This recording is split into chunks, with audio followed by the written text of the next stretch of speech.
ሰላም፣ እንኳን ወደዚህ ትንታኔያችን በደህና መጣችሁ።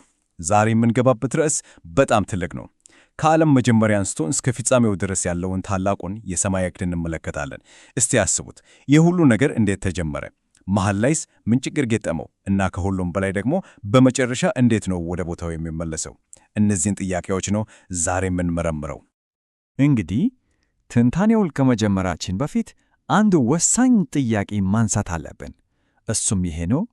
የሰው ልጅ በፈተና እንደሚወድቅ ቀድሞውኑ ከታወቀ ታዲያ ይሄ ሁሉ ነገር፣ ይህ ሁሉ ድራማ ለምን አስፈለገ አደል? ዓላማውስ ምንድን ነው? ይህንን ጥያቄ በአእምሮአችን ይዘን ነው የምንቀጥለው።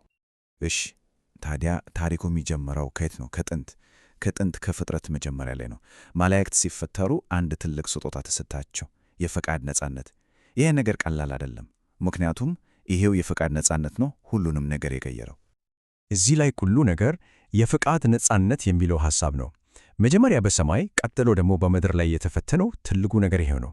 እስቲ ያስቡት፣ እውነተኛ ምርጫ እንዲኖር ከተፈለገ የመሳሳት አማራጭም መኖር አለበት አይደል? ያለበለዚያ ምርጫ ይሁንማ። እናም የመጀመሪያው ችግር የተፈጠረው እዚህ ጋር ነው።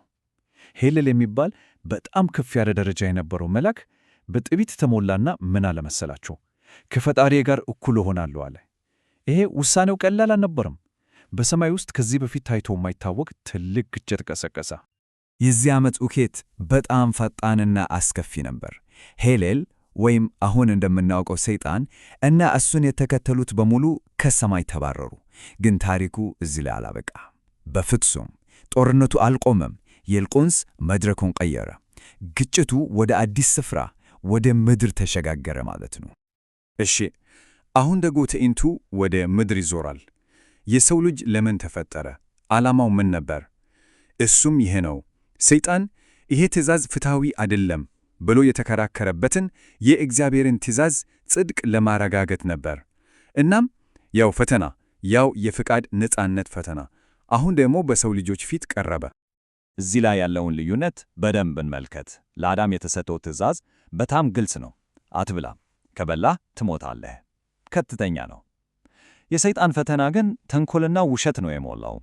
አትሞቱም ይላቸዋል። እንዲያውም እንደ እግዚአብሔር ትሆናላችሁ በማለት የፈጣሪን ባህሪና ዓላማ ነው ሙሉ በሙሉ ያጣመመው። እናም የሰው ልጅ ታሪክ ለዘላለም የተለወጠበት ቅጽበት ደረሰ። አዳም በመጀመሪያ በተታለለችው ሔዋን ምክንያት በትክክል ለሷ ባለው ፍቅር ተገፋፍቶ ትእዛዙን ለመጣስ ወሰነ። ይሄ ውሳኔ ሳያውቀው ለሰይጣን በምድር ላይ ሙሉ ሥልጣን እንዲይዝ በር ከፈተለት። ትልቅ ውድቀት ነበር። ግን ታሪኩ እዚህ ላይ አያልቅም። የሰው ልጅ ውድቀት የእግዚአብሔርን ዕቅድ አላስቆመውም፣ በፍጹም። ይልቁንስ ከውድቀቱ በኋላ አስቀድሞ የተዘጋጀ አንድ ታላቅ የቤዛነት ዕቅድ መገለጥ ጀመረ። ይህ ዕቅድ ፍጥረትን ለመዋጀድና የፈጣሪን ጽድቅ ለማረጋገጥ የተነደፈ ነበር። እንግዲህ ይሄ የቤዛነት ዕቅድ በሂደት ነው የተገለጠው። እስቲ ደረጃዎቹን እንመልከት። መጀመሪያ የመጀመሪያው ኪዳን አለ። ይሄ በእንስሳት ደም የተመሠረተ ሲሆን ወደፊት ለሚመጣው ትልቅ መሥዋዕትነት እንደ ጥላ ወይም ምልክት ነበር። ከዛ ደግሞ ሕጉ መጣ። ሕጉ የመጣው የኀጢአትን ምንነት እንድናውቅና አዳኝ እንደሚያስፈልገን እንድንረዳ ነው። ይህ ሁሉ ነገር ቀስ በቀስ ሲገነባ የነበረው ለአንድ ትልቅ ክስተት ነው። ይሄውም በመለኮታዊ መሥዋዕትነት ለሚመሠረተው ፍጹም አዲስ ኪዳን ነው። እናም ይሄ ሁሉ ታሪክ፣ ይሄ ሁሉ ግጭት ወደ አንድ ነጥብ ነው የሚያመራው፣ የመስቀሉ ክስተት። ይሄ የሁሉም ነገር ማዕከል፣ የታሪኩ ሁሉ ወሳኝ ምዕራፍ ነው ማለት እንችላለን። ታዲያ መስቀሉ በትክክል ምን አከናወነ? እስቲ እኒ በመጀመሪያ ለአዳምና ለመላው የሰው ልጅ ኃጢአት ማስተስሪያ ሆነ። ሁለተኛ በመለኮታዊ ደም አዲስ ኪዳንን መሠረተ። ከዛም በላይ የእግዚአብሔርን ፍጹም ፍቅርና ፍጹም ፍትሕ በአንድ ጊዜ ያሳየ እና ከሁሉም በላይ ደግሞ በትንሣኤ አማካኝነት የሞትን ኃይል ሙሉ በሙሉ አሸነፈ። ሰይጣን ለአነሳው ክስ የመጨረሻው መልስ ነበር። ትንሣኤ ማለት የመጨረሻው ድል ማለት ነው። ለዚህም ነው የመጀመሪያው ፍሬ ተብሎ የሚጠራው። ምን ማለት ነው? ልክ የመጀመሪያው ፍሬ ሌሎች ፍሬዎች እንደሚከተሉ እንደሚያበስር፣ ይሄ ትንሣኤም አማኞች በሙሉ ሞትን እንደሚያሸንፉ ትልቅ ዋስትናና ተስፋ ነው የሚሰጠው። እሺ፣ አሁን ደግሞ ወደ ታሪኩ ፍጻሜ እየተቃረብን ነው። ወደ መጨረሻው ዘመን ክስተቶች ትኩረታችንን አድርግ። ይህ ሁሉ ነገር እንዴት ነው ተጠቃሎ ወደ ታሰበለት ፍጻሜ የሚደርሰው? እንግዲህ ትንቢቱ ላይ የተቀመጠው ቅደም ተከተል ይህን ይመስላል። አንደኛ፣ የሰማዕት ቁጥር ይሞላል። ከዛ ሰባተኛው መለከት ሲነፋ የመጀመሪያው ትንሣኤ ይፈጸማል። ቀጥሎ በምድር ላይ የ1000 ዓመት ንግሥና ይጀምራል። ከዛ በኋላ ሰይጣን ለአጭር ጊዜ ተፈቶ ለመጨረሻ ጊዜ ያምጻል፣ ግን ይሸነፋል።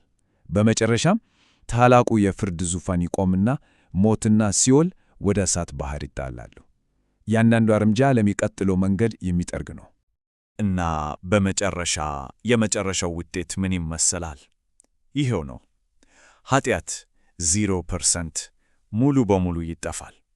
ሞት እሱም እንደዛው ሙሉ በሙሉ ይደመሰሳል። ጽድቅስ 100% ፍጹም ሆኖ ለዘላለም ይነግሣል።